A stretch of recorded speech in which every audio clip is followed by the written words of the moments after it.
Louvado seja o Senhor. Abra sua Bíblia comigo para nos acompanhar nesse instante no livro de Daniel, capítulo de número 1, versículo de número 8 e 9. Daniel, capítulo 1, versículo de número 8 e 9. Vai nos dizer assim: E Daniel propôs no seu coração não se contaminar com a porção das iguarias do rei, nem com o vinho que ele bebia. Portanto, pediu ao chefe dos eunucos que lhe permitisse não se contaminar. Ora, Deus fez com que Daniel achasse graça e misericórdia diante do chefe dos eunucos. Meus queridos, eu quero trazer para vocês, nesse momento, uma reflexão. Nós estamos na iminência de escolhermos os nossos representantes para a nossa nação, presidente, governador, senadores, deputados federais e deputados estaduais. Nós estamos diante de um cenário polarizado. Um cenário aonde se sobressaem dois candidatos nesse cenário. Um candidato de direita, um candidato de esquerda. E o que é que eu quero trazer para vocês nessa noite em relação ao texto que eu li?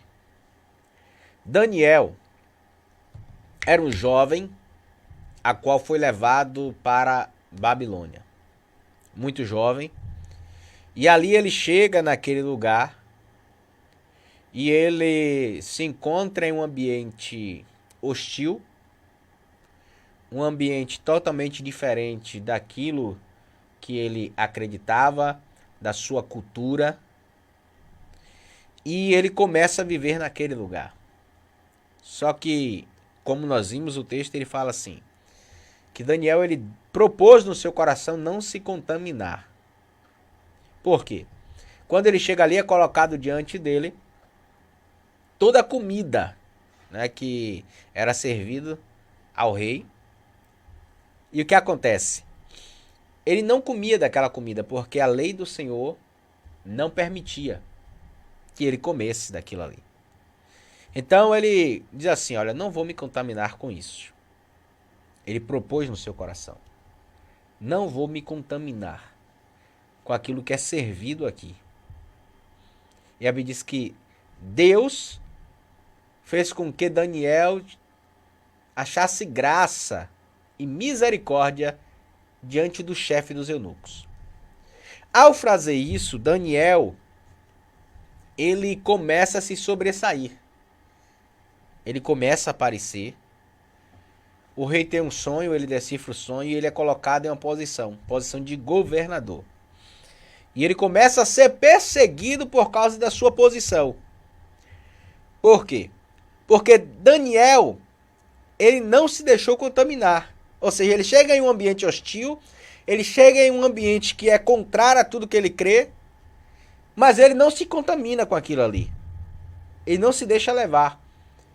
Ele não é levado pela opinião dos outros. Ele tem a sua opinião. Ele tem o seu posicionamento. E o posicionamento baseado naquilo que a palavra do Senhor dizia. Há algo que lhe parece familiar? Há algo que lhe parece familiar nisso? Por quê? Hoje a gente vive um cenário político que é contrário, né, àquilo que a gente crê, aquilo que nós cremos. Por quê? A política, ela foi contaminada.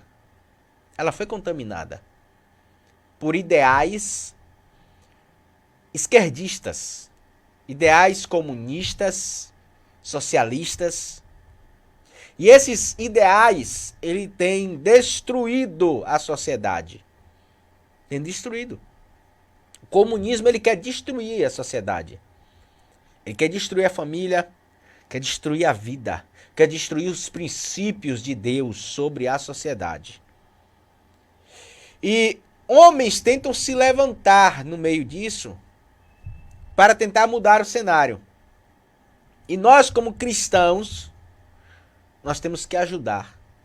nós temos que contribuir para que esses homens e mulheres que têm princípios cheguem lá. Por quê? Qual é o princípio básico do cristão? Deus, família. São os princípios básicos. E hoje o que é que mais é pregado na política é justamente contra isso. Contra a família, contra Deus. Essa semana eu estava vendo um vídeo, não sei se é recente ou se é antigo, de um vereador do Rio de Janeiro, a qual ele pautou um projeto de lei para proibir que os cristãos preguem em praça pública ou evangelize em locais públicos, entregar folheto, tudo isso mais. Ele pautou esse projeto de lei. Está lá para ser votado e já passou por alguma comissão que já foi aprovada ali. Agora eu me pergunto e te pergunto, qual é o posicionamento do cristão diante disso? O que é que o cristão tem que fazer? Ele tem que ir de encontro. Ele tem que brigar pelo direito à sua liberdade de expressar a sua fé. De levar o evangelho. Porque o evangelho, o mandamento de Jesus foi ide e pregai o evangelho a toda criatura. E é isso que essas pessoas querem cercear, o seu direito de ir e pregar o evangelho a toda criatura. Aí nós vemos deputados pautando o projeto de lei dizendo: não, nós temos que aprovar o aborto ele tem que ser liberado. As mulheres têm que ter direito, porque é algo que é de política de saúde pública. A mulher tem que ter direito, se ela quiser abortar. Aí você, cristão, como eu ouvi de um cristão, dizer: eu não estou preocupado com essas questões de pauta ideológicas. Não estou preocupado com isso. Eu estou preocupado que o próximo presidente ele gere emprego, que ele crie oportunidades. Sim, é papel do presidente criar oportunidade, gerar emprego. Mas do que adianta você estar tendo aí essa geração de empregos se a sua família está sendo destruída?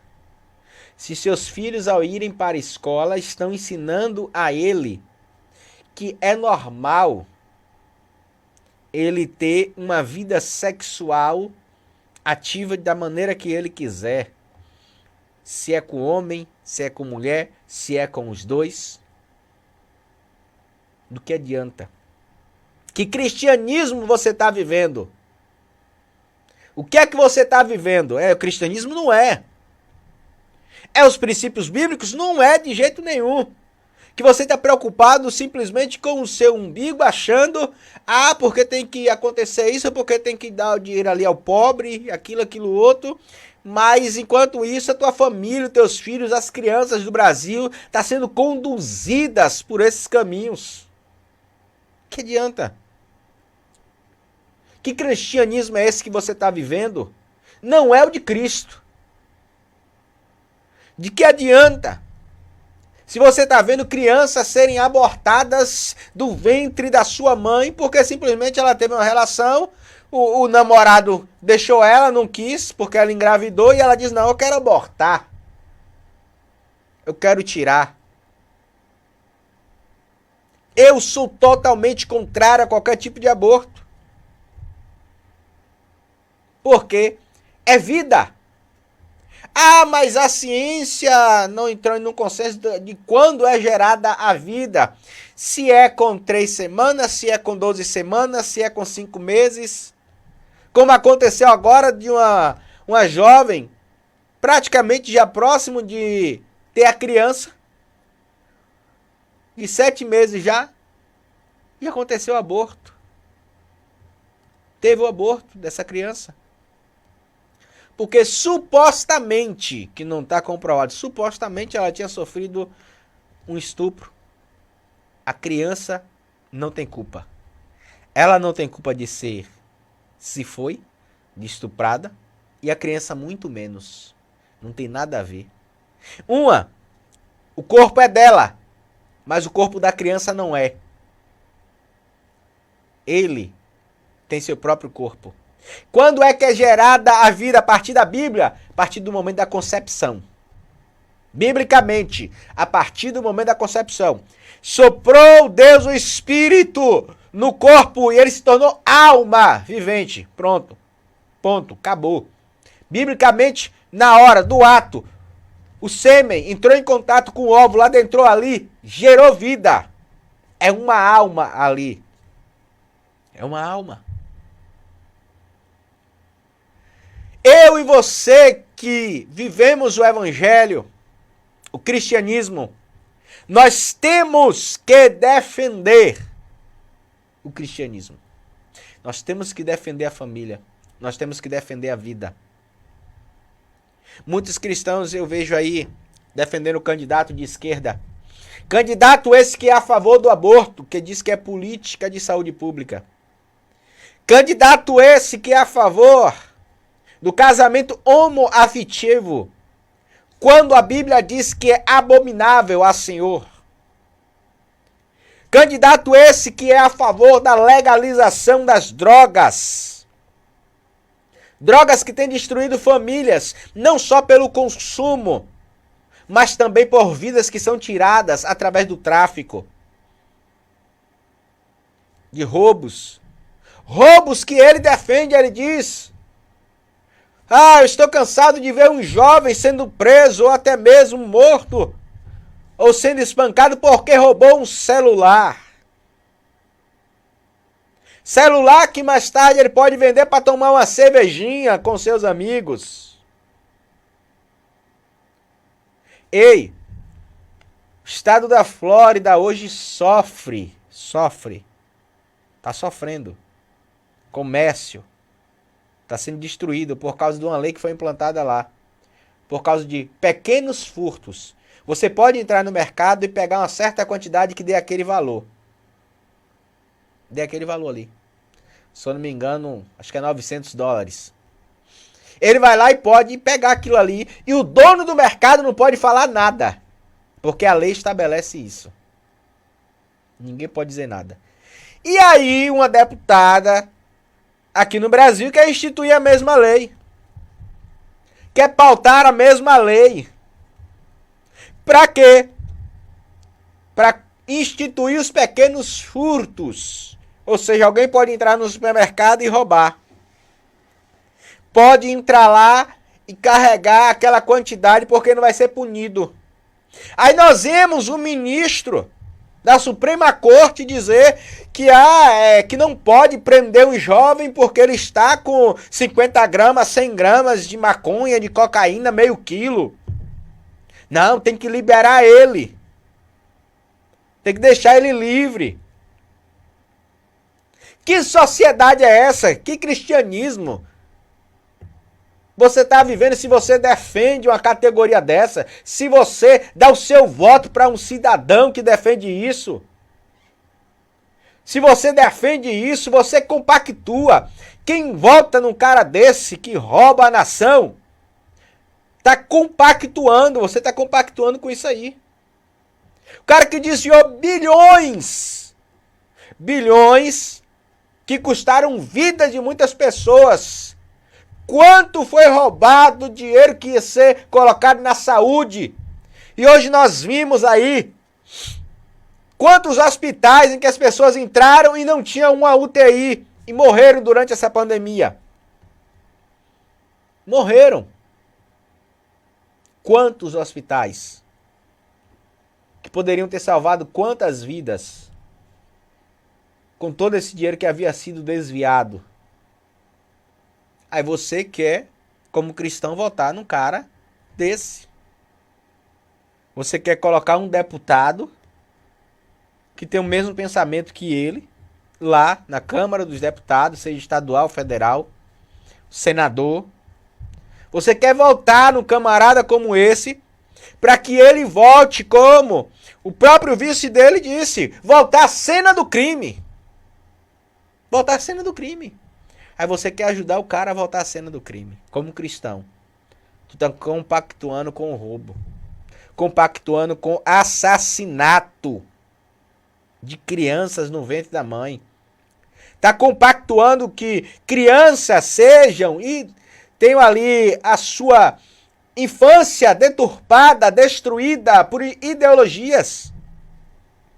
Aí você vota num deputado como o deputado de São Paulo que quer instituir a lei do casamento entre pai e filha, entre mãe e filho, entre um homem e 2, 3, 4 mulheres, ou entre uma mulher e 3, 4 homens, ou entre uma mulher e um cachorro. Tá no projeto de lei. Pesquise na internet e coloque lá para você ver. Aí você quer votar num camarada desse. Que cristianismo é esse que tu tá vivendo? Que evangelho é esse? É um evangelho deturpado, não é o de Jesus. Não é o evangelho de Cristo. Pode ser qualquer outra coisa, menos o evangelho de Cristo. Porque o evangelho, a Bíblia deixa bem claro. É paz, justiça e alegria no Espírito. O evangelho é vida. O evangelho é família. A primeira coisa que Deus constituiu quando ele cria o mundo é a família. Homem e mulher e sua prole. Deus disse, e formou o Senhor Deus homem, macho e fêmea, e disse, multipliquem-se. Multiplique-se.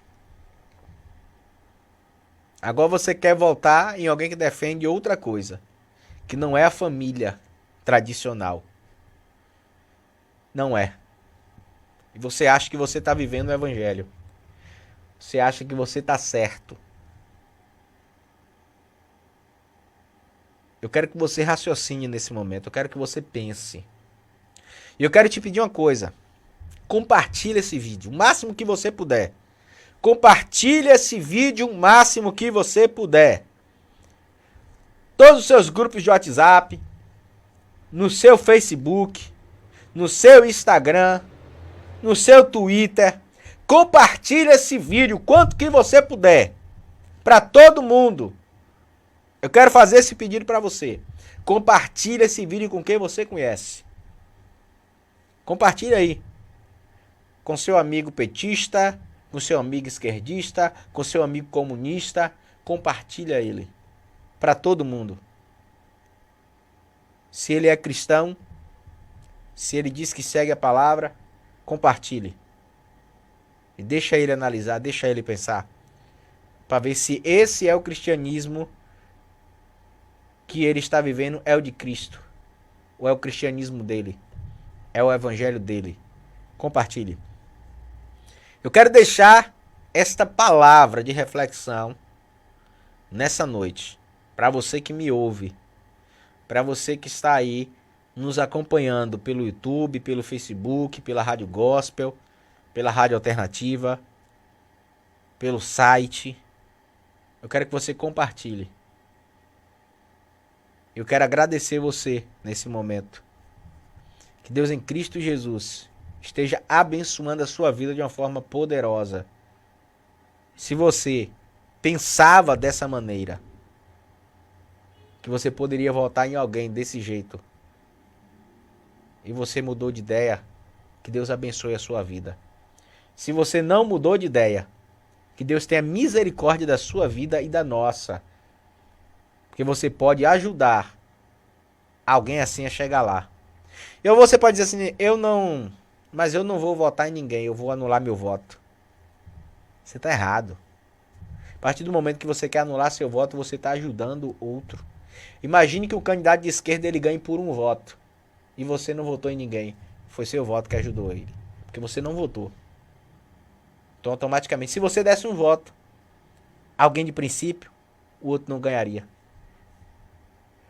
A coisa que Satanás fez, que ele conseguiu realmente enganar a nação cristã, foi a política do diabo. Ele tirou os cristãos da política. Política é governo. Igreja é governo. Governo é governar sobre aquele que tem autoridade, e quem tem autoridade é Deus. E Deus deu autoridade àquele que segue os seus princípios para governar. Ele colocou José lá no Egito, uma nação pagã.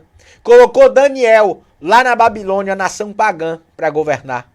E outros homens que ele levantou para governar. Você acha que Deus quer quem governando? Alguém que não tenha princípio ou alguém que tenha princípio? Deus quer alguém que tenha princípio, alguém que ande com a sua palavra. Então, Satanás ele tentou tirar de todas as maneiras o cristão da política. Porque ele sabia que a única maneira de governar é através da política. Você pode dizer assim, não concordo que o cristão ele entre na política. Ele pode ir lá se contaminar? Pode. Ele pode se corromper? Pode. Todo homem ele é falho, ele pode falhar.